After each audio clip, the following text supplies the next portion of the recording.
But I'm just going to pick up where we left off so we don't waste time, because this is a really important question. How do I know when I'm being used or manipulated? Now, I'm assuming this might be local, like in the United States, but I'm assuming, she's meaning internationally.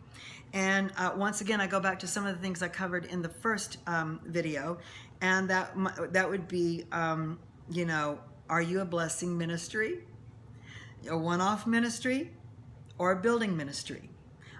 Probably, if you're a blessing ministry and you just want to go in and do one-off meetings, probably, you might be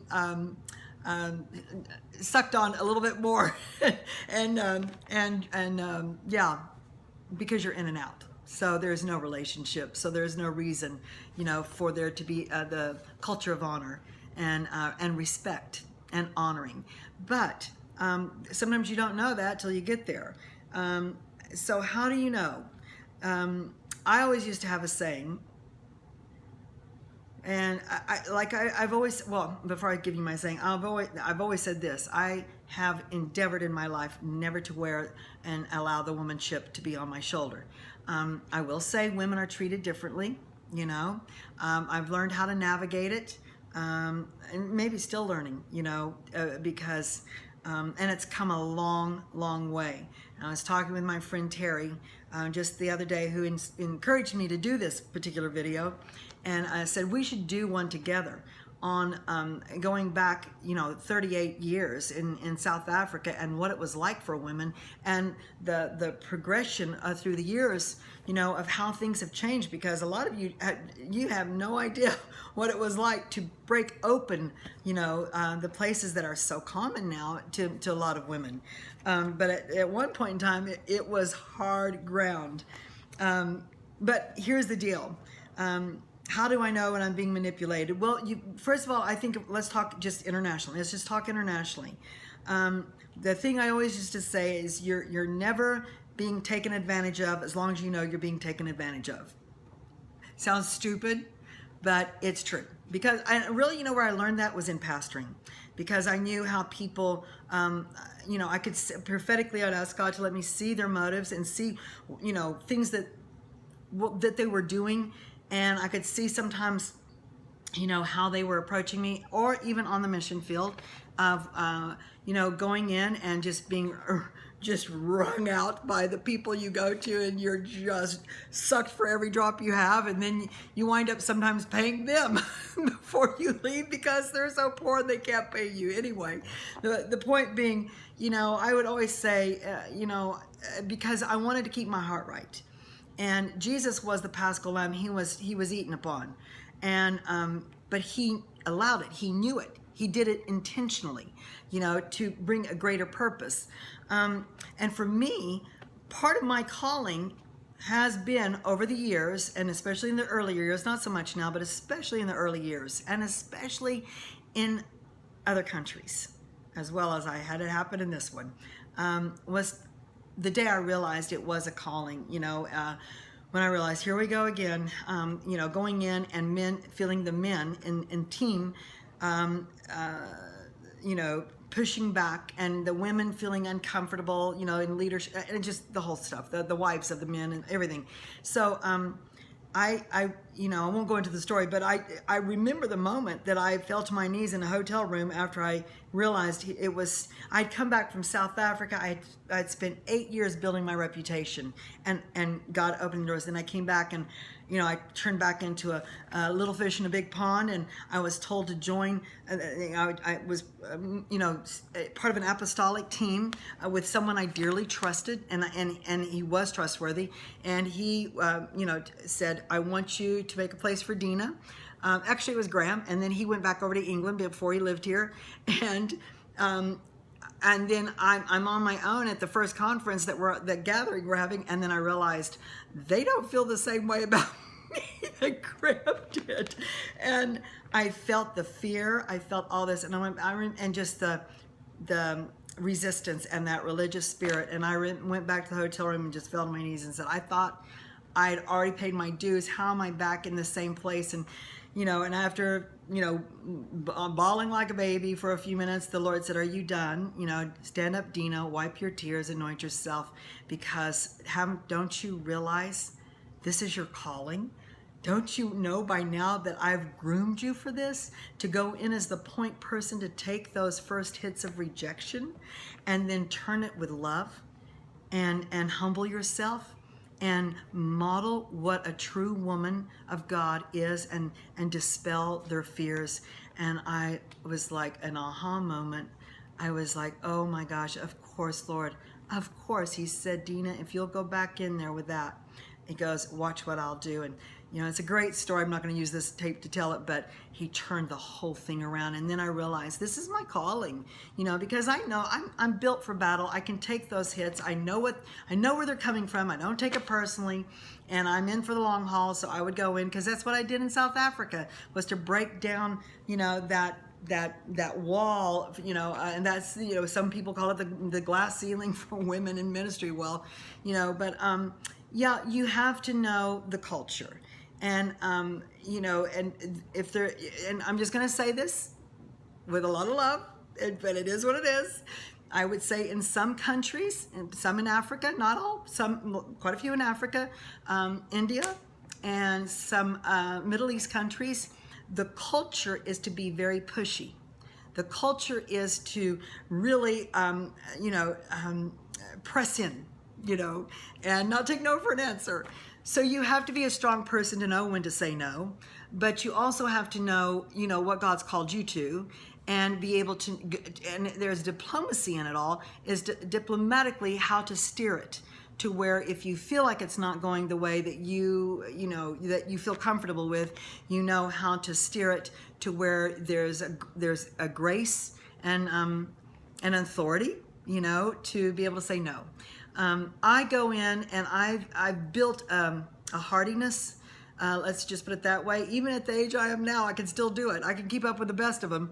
To go in, I can preach long hours. I can go, to in one day to multiple meetings, and know that they want one more moment out of me. It happened last time I was in Africa, and I know what's happening, and I know my body now. I know when to say, let's believe God for that to happen tomorrow, because right now, I wouldn't want you to be disappointed. I wouldn't want to try to draw from something that's not here right now, because I'm tired. So let's believe God, and then I'll get to it tomorrow, the next day. So you just need to know how to handle those moments, so that you're not just being swept in, but I probably would need more defined, what do you mean by manipulation? But I tell you what, I go back to what I told you on the first tape. I go where I'm building relationship, and when you have relationship, it's friendship. And if there's something that doesn't feel right, I can say, hey, because we're friends. But I know they're not going to do that anyway, because we're of the same tribe. I go where my tribe is. If you're just going places because you have invitations, and you're just going because you're excited to get to the nations, you're going to be in store for some disappointments and some abuse. Probably, or more or less, if you've not been recommended by somebody that's been there before you, or you don't have a relationship, or you don't know by knowing the people, it would be very iffy to me to go into places like that I don't know about. But when I have somebody that I trust, that gives me that recommends me, and I receive an invitation on that, and I mean somebody that I know who they are, and I know the style, and I know where they go, then I'm fine. Yes, I would love to go, as the Lord, if the Lord releases me. But I don't really go, but it's when you don't have relationship that there's the manipulation and the abuse and use. Sometimes it happens before you know that there's not a relationship, but then I won't be going back there. Do you have, and like I said, I think when you have a blessing or building ministry, it makes a strong difference too, because those people want to have you back. How do they see you? That's another thing. How do they see you? See, the way I would be seen in my church when I pastored, or where the church I'm in now, is not necessarily how was seen in Germany or in Ireland or in England. And how I'm seen in Ireland isn't necessarily how I'm received and seen in maybe Africa. In other words, I'm not a prophet unless somebody sees me as a prophetic voice and a prophet in their local church or in their community. And I don't try to be, I might have prophetic words, but if I know that they've given me the invitation to come in that way, then because that's not my identity. That's not my identity. I can do it or not do it. If I have something, I can present it. But usually, it's how they see me. Do they see me as an apostolic person, someone who comes in and builds, or a prophetic person, or do they see me, as a teacher? Whatever the case might be, I think it helps to know how people see you, and just because you see yourself one way, don't go in and force that on anybody else. Be yourself. Be yourself. But I don't always act certain ways in one place, and it doesn't mean I have a split thing. I'm just saying my giftings will come up higher in some areas than they do in other areas, depending on where I'm at and what they need and what they're tapping in on and drawing from me and how they know me. And it eventually probably would know all areas that I do and can function in, but I'm not there to make a statement or force, myself on them, and my identity is not based in ministry. Ministry flows out of my identity, but my identity is not structured by my ministry. Never has been. So that if ministry comes and goes, and it does, you have highs and lows, seasons, you do, or in-betweens, then you don't fall apart because you're not ministering, because if that has become your identity of who you are. So be very careful of that, because that's important in the long run. You will be sustained throughout your life, and strong in the Lord and in who you are in Christ and who He is in you. And out of that flows your giftings, your strengths, and the different Romans 12 and the 1 Corinthians 13 and the Ephesians 6 and whatever the case might be, or is it Ephesians 4? Anyway, whatever the case might be, it will flow out of who you are. And don't let other people determine who you are. When I say that, I mean in your true identity. But wait to find out, as you begin to minister, how they really see you and how they draw from you.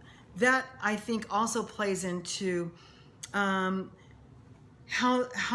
people will use you and utilize you. And if there's nothing wrong with being used, as long as there's not abuse in the use, I go over to third world countries, developing countries. I go over to places and I say, use me, give me work, put me to work. And I love it, but I also know that,